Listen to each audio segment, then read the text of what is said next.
Hi there, Buck here with a few words about that internet pioneer, Yahoo Incorporated, right here in Silicon Valley.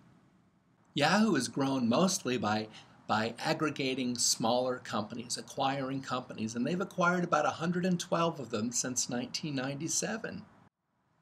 The first one was a search engine company called Net Controls, but it gave them the search engine capability that was basically the basis for Yahoo as we know it today. So far, so good. Next, they bought a company that had a product called Rocket Mail, which gave them email. Not bad. A few years later, they stepped into the big time. They bought a company called Broadcast.com that had already gone public. It was started by Mark Cuban, made Mark Cuban a billionaire, the Mark Cuban you know today. Like I said, they bought it for $6 billion. It had 570 million users. They took that nugget and turned it into something called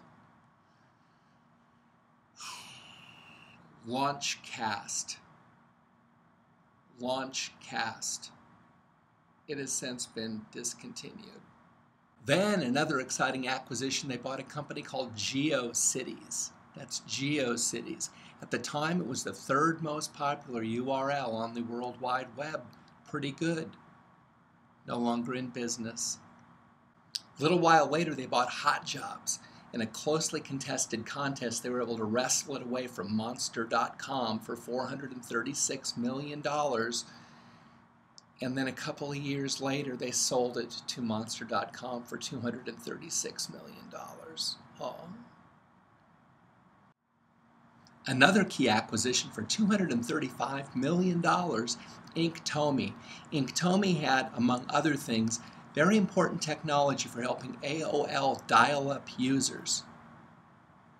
I said important technology to help AOL dial-up users.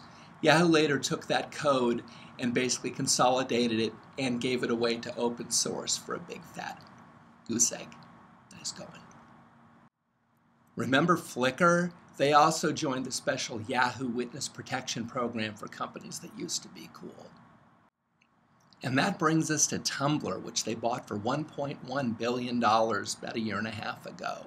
Now, Tumblr is not only a place to share your innermost thoughts and stalk people, it is also a place where you can share cool things. That was the birth of Tumblr, was sharing cool things, sharing cool music, sharing cool video, sharing cool artwork. On the music front, it's been great for me. I don't think I ever would have known how great of a solo artist Jason Isbell is after leaving Drive-By Truckers, and I don't think I ever would have found Shovels and Rope if it weren't for people on Tumblr that introduced those acts to me. I've seen Jason Isbell several times live, and both those acts I've bought every single music thing that they've put out with my own hard-earned dollars, including contributing to a Kickstarter for Shovels and Rope that I found out about on Tumblr. I've also shared a lot of music. Bob Schneider, Hayes Carl, James McMurtry. I've had a lot of people give me notes telling me, hey, thanks for turning me on to this music. But now there's a problem. All of this sharing that made Tumblr such a great place is being frowned upon by people that are the legal copyright holders. So when I post my clip of Bob Schneider on Tumblr and it gets 8 hearts, the copyright holder feels they have been cheated out of 8 people that heard the music. I don't know, but there seems to be a problem here. Now, a lot of companies, what they would do is they'd come up with either a creative solution or a financial solution so that their site didn't get gutted of the very thing that made it popular in the first place. But I think it's safe to say that creativity is not exactly a core competency over at Yahoo. So as one of Silicon Valley's most disappointing companies, Yahoo continues unabated in its mission of finding small, innovative companies, gutting them and leaving them for dead. So before I go, I want to remind Yahoo's crack legal team that this video is solely my own content, and while they are not legally required to do so, they can kiss my ass. This has been Buck with a few words about the history of Yahoo and the future of Tumblr. Thanks for watching.